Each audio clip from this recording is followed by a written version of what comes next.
मदन कैसे होता है, ठीक है, तो इसमें म जोड़ अ मिल करके म बनता है, ठीक है।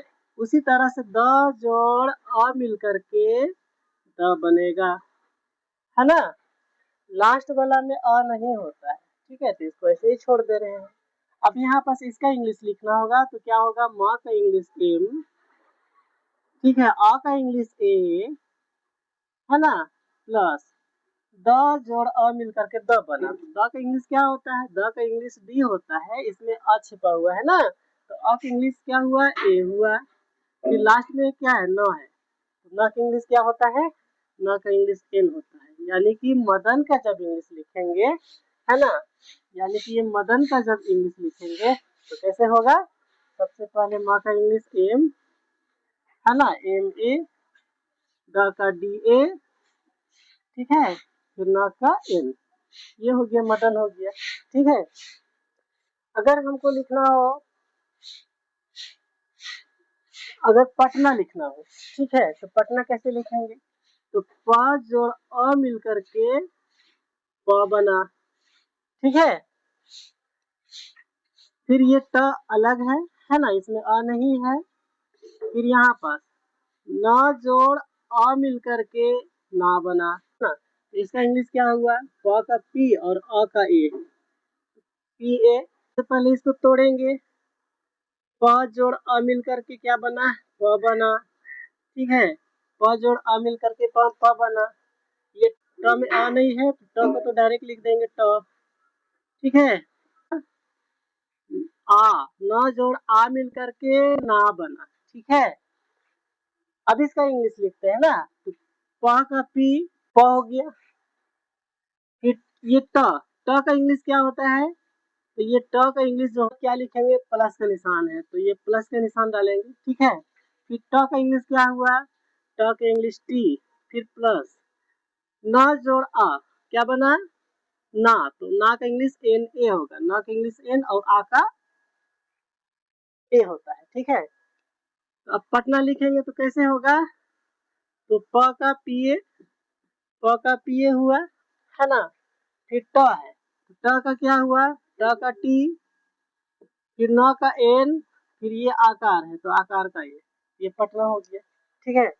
अगर लिखना है, अमर लिखना है, तो अमर को इंग्लिश में कैसे लिखेंगे, जैसे इसमें अ है, तो अ का ए प्लस, अब ये म जोड़ अ मिल करके क्या बना, म बना, म का एम और ये अ का ए, फिर र है, इसमें अ नहीं है तो डायरेक्ट लिखेंगे र का इंग्लिश आर।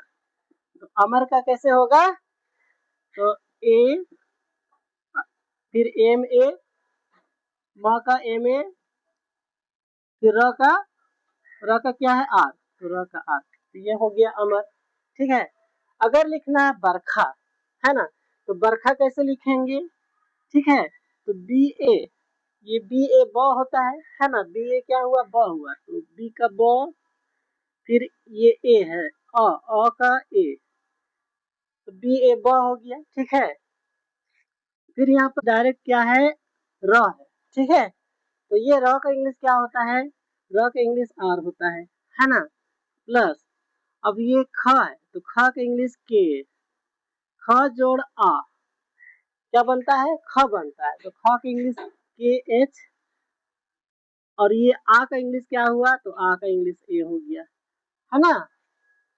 तो बरखा का इंग्लिश कैसे होगा, तो ब का बी ए, यहाँ लिखेंगे ब का बी ए, र का क्या है, तो र का आर, है ना, तो र का आर। फिर ख का इंग्लिश क्या हुआ, ख का इंग्लिश ख का के एच, और ये आ का आर जो है ना, इसका इंग्लिश क्या होता है, तो ए होता है, ठीक है, ए हो गया, यानी कि बरखा ऐसे हो गया। अब हम आगे एक्सरसाइज बता रहे हैं, आप लोग ध्यान से देखिए और समझने की कोशिश कीजिए।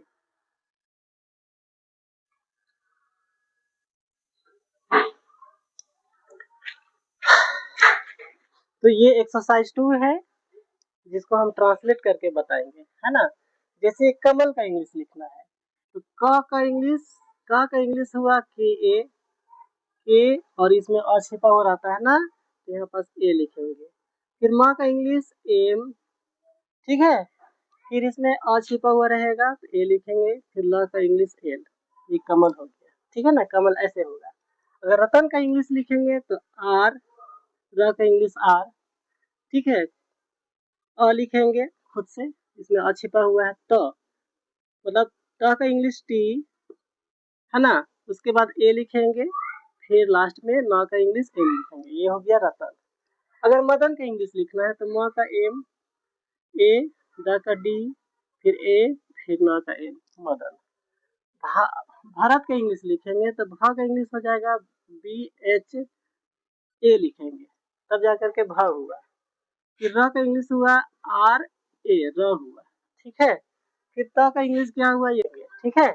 क्योंकि लास्ट वाला जो होता है अक्षर वह हमेशा पूरा होता है ना, आधा नहीं होता है, ठीक है।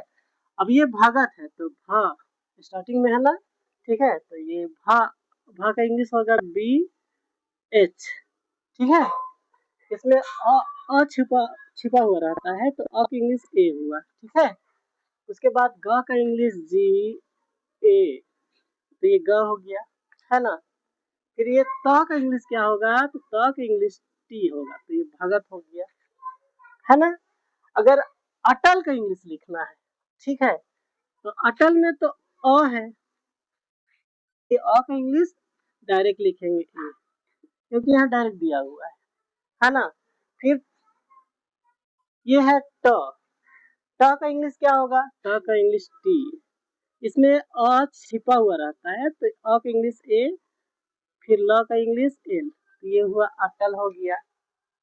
अब हसन लिखेंगे तो कैसे लिखेंगे, हाँ, ठीक है। ये स्टार्टिंग में है, मतलब कोई सा भी व्यंजन वर्ण स्टार्टिंग में रहता है तो उसमें अ छिपा हुआ रहता है ना।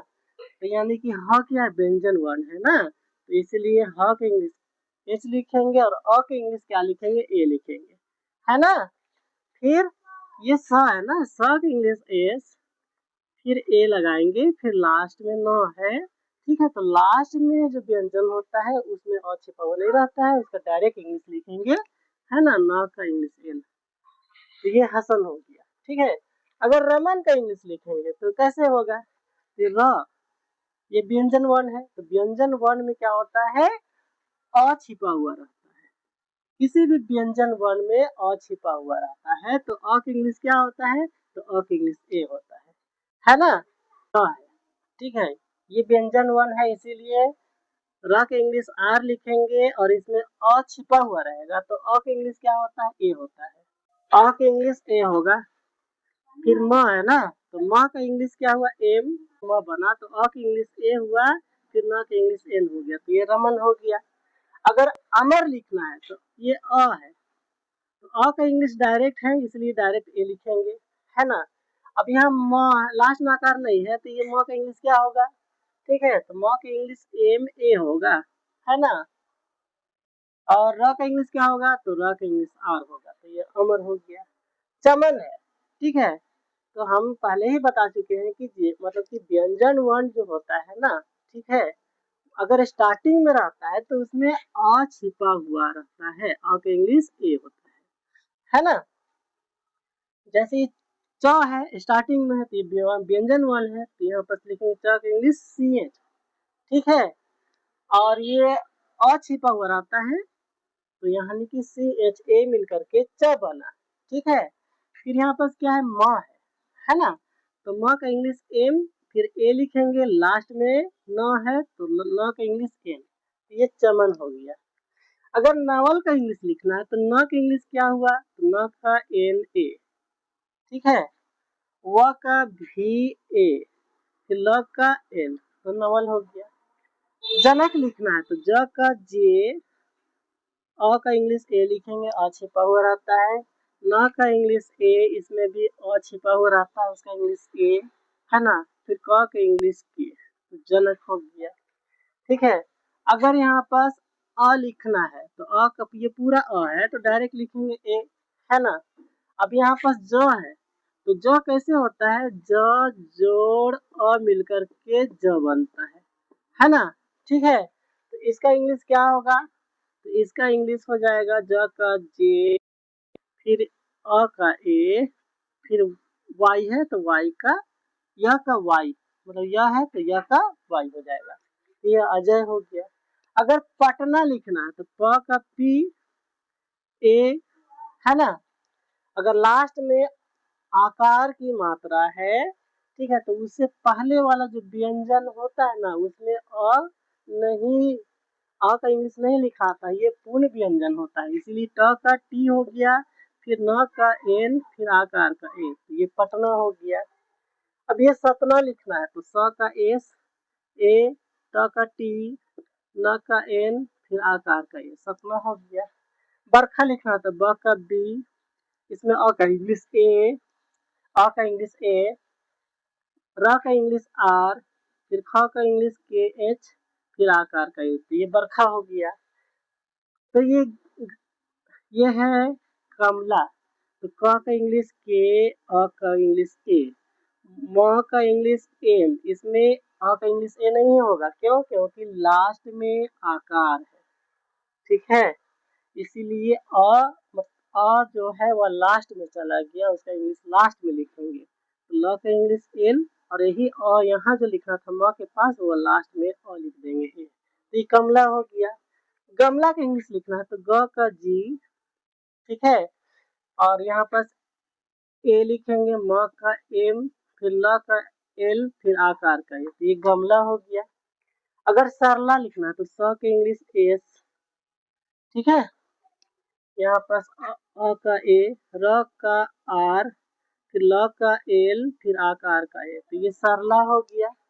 अगर पारस लिखना है तो प का पी, इसमें आकार दिया हुआ है तो आकार का ए, ठीक है, फिर र का इंग्लिश आर,